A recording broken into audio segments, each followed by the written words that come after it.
This episode contains details that some may find disturbing. Listener discretion is advised. It's a sad and discouraging reality that some missing people just won't be found. It's even more frustrating when clues exist that may point to some answers, and the main suspect decides to hint at answers and then snatch them back just as quickly. This is what happened with the cases of 3 Charlotte women, Priscilla Blevins, Denise Porch, and Sandy Cornett. These women went missing in the 1970s and 1980s, during a time when a very dangerous and unstable man was terrorizing victims in the Carolinas. His name was Larry Gene Bell. There are a number of missing persons cases right here in the Carolinas, and some have received more media attention than others. These are the stories that tug at our heartstrings, make us pray it never happens to anyone in our families, and wonder if there is still any way to find closure for these missing persons and their loved ones. I'm Renee Robertson. Please join me for Missing in the Carolinas.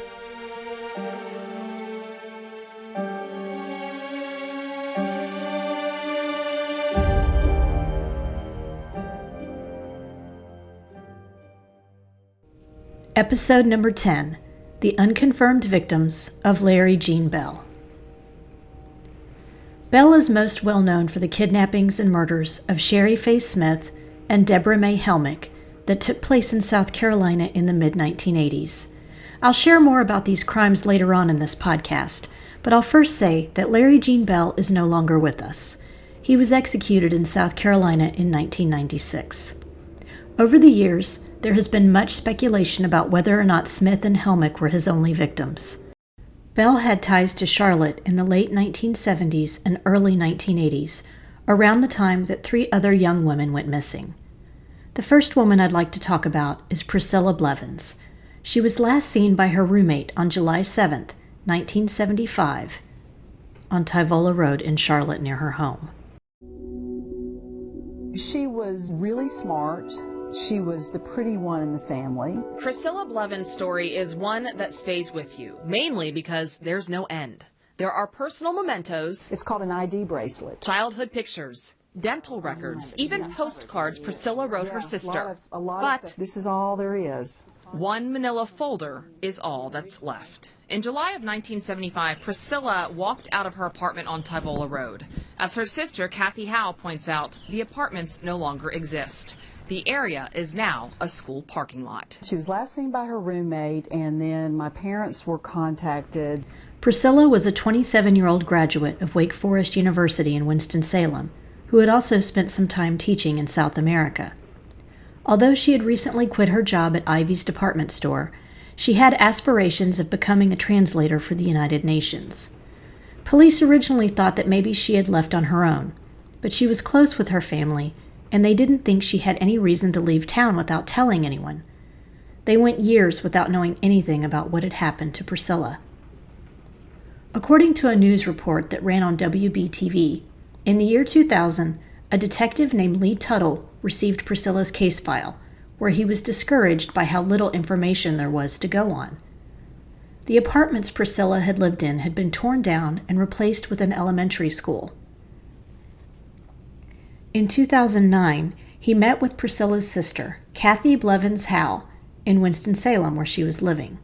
He took a DNA swab from the inside of her cheek because he wanted to put it in the FBI's National DNA database. 3 years later, in October 2012, Cathy finally received word that Priscilla was no longer alive. Her remains had been discovered in 1985 on the other side of a guardrail on I-40 in Haywood County, in North Carolina, which is about 2.5 hours from Charlotte. Her bones had been stored at the North Carolina Medical Examiner's office in Chapel Hill since their discovery, until DNA from those bones were matched to Cathy's DNA. Although Priscilla's family was able to finally lay her remains to rest, there are still many unanswered questions. How did she get from Charlotte to Haywood County? How did she die? How long had her remains been there? The case is still open, and Priscilla's family is hoping to receive more answers one day. Up next is the puzzling disappearance of Denise Porch. Denise's case is one of the oldest missing persons cases in Charlotte. She was a 21-year-old newlywed at the time of her disappearance. She lived with her husband at the Yorktown Apartments off Tyvola Road. Denise worked as a resident manager for the apartments, and she was responsible for showing available units to prospective renters. On July 31st, 1975, her husband Rodney returned home from work around 8 p.m. Denise had left a note on the door that she was showing an apartment, but it looked like she had been gone for a few hours at that point. The TV was left on, and her purse and car keys were still in the apartment. There were no signs of a struggle inside. Her car was outside in the parking lot. Witnesses reported seeing Denise that afternoon showing a man around the apartment complex. Rodney was never considered a suspect in his wife's disappearance.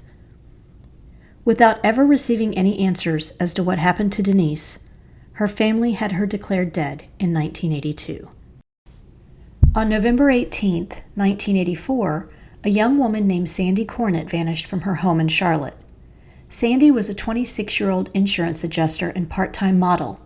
She had dinner with her fiancé around 6:30 p.m. that evening, and then he left to drive back to Greenville, South Carolina, where he was living at the time. A few hours later, after he had returned home, he called Sandy's house and let the phone ring once. That was their signal that he had made it home, and she would call him back later when the long-distance rates were lower.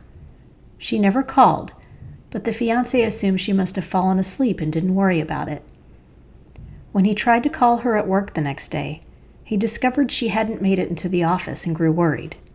He contacted a neighbor of Sandy's who had a spare key to the house. At first, the neighbor didn't note anything unusual other than the TV had been left on. But when she took a look inside Sandy's bedroom, she found the young woman's purse had been dumped out onto the bed. Sandy's house keys, driver's license, and checkbook were also there. Once Sandy's parents had a chance to look around the house and tell police what they thought was missing, they listed 3 items: Sandy's ATM card, a blue jogging suit that she often wore around the house, and her answering machine. Police searched the wooded areas around Sandy's neighborhood but could find no signs of where the young woman had gone. Investigators heard from Sandy's bank, as there had been money taken out of her account a few days after she went missing. Employees reported seeing a man at the ATM around the same time the transactions had been recorded, and also a woman using the card. A woman also called the bank asking what the balance was on the account. She asked if she could transfer money out of the account, but employees suspected it wasn't Sandy on the phone and told her that wasn't possible. The woman hung up and did not call back. Sandy's fiancé was also questioned in this case and eliminated as a suspect, but she was never found.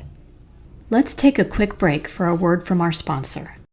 By day, I work as a journalist and magazine editor, but I also enjoy creative writing and entering writing contests. If you like writing flash fiction, you should check out the contests over at WOW Women on Writing. This specific contest will have 20 winners and more than $1,350 in cash prizes. First place wins $400. WOW allows a maximum of 300 stories. You can also purchase a critique to get more feedback on your writing. Learn more at wow-womenonwriting.com and click on the Contest tab. Let's get back to our story. So who exactly was Larry Gene Bell? This is pretty tough to talk about given the nature of his crimes. I first heard about this case several months ago when I was watching an episode of Forensic Files. Bell abducted 17-year-old Sherry Faye Smith on the afternoon of May 31st, 1985. Sherry was just 2 days away from graduating from high school in the small town of Lexington, South Carolina. She had spent the afternoon with classmates at nearby Lake Murray. She was wearing a bathing suit underneath a pair of shorts and a tank top. She arrived home around 3:30 p.m. that afternoon and stopped at the end of the driveway to check the mail, barefoot and leaving her car running. The mailbox was about 750 feet away from the Smith home. Sherry's mother looked out the window, saw Sherry's car idling, and told her husband that their daughter was home. When Sherry didn't make it to the house within a few minutes, her father went down the driveway to look for her. He was concerned with what he found. Sherry's car was still running, the driver's side door was open, and her purse, towel, and shoes were lying on the passenger seat. Sherry had a rare form of diabetes and required daily medication. It had been left behind in her purse. She was nowhere to be found. Her parents immediately called the police because they knew something was seriously wrong. Witnesses came forward and said they remembered driving past the Smith home and seeing Sherry's car idling at the mailbox. They noticed another car driving towards them, a 1982 or 1984 Oldsmobile Cutlass, reddish purple in color, with a man who appeared to be in his mid-30s driving. When they came back down the road about 10 minutes later, Sherry's car was still in the same location, but they didn't see her or the other car. Sherry missed her high school graduation that Sunday, and her family was heartbroken. In the early morning hours of Monday, they received a call at their home from a man claiming to have Sherry. Among other things, he told them what Sherry was wearing when she went missing, and that a letter would be arriving from their daughter. He did not make a ransom demand. Investigators intercepted the letter at the post office around 7 a.m. that morning. Sherry's father was brought in to read the letter.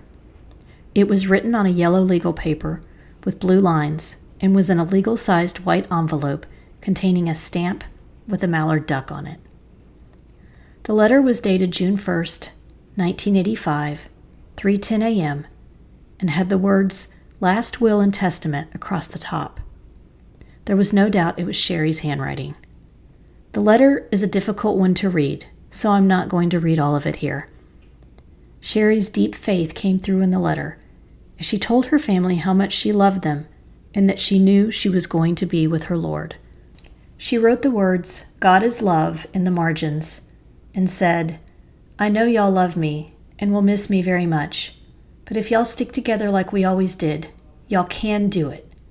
Please do not become hard or upset. Everything works out for the good for those that love the Lord." She also wrote the words, "Casket closed," in the letter.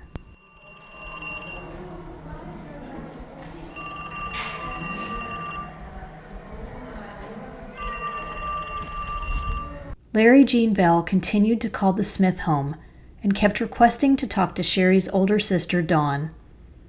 He tormented the family by telling them about Sherry, stating that they had become one soul, but dodging the question of whether Sherry was still alive or if she was doing okay without her medication.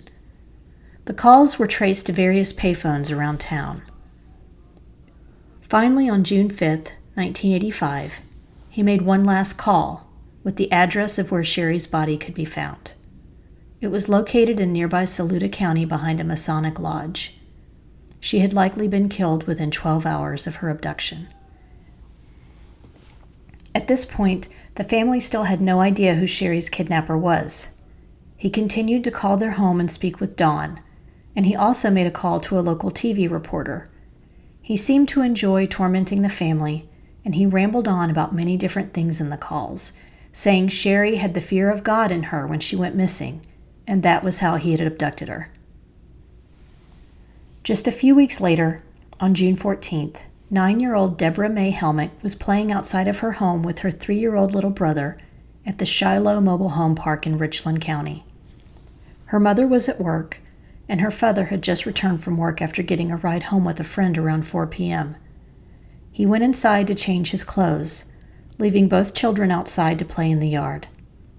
Because it was still stifling hot outside, the air conditioner was running inside the home. A few doors down, neighbor Ricky Morgan didn't have his air conditioner running and was in the kitchen when he saw a silver car slowly pull past his mobile home, turn around, and make its way back down the road. He described it as a silver sedan with red racing stripes. Before he could make sense of what was happening, a man jumped out of the car, grabbed little Deborah from behind, and took off running back towards his car.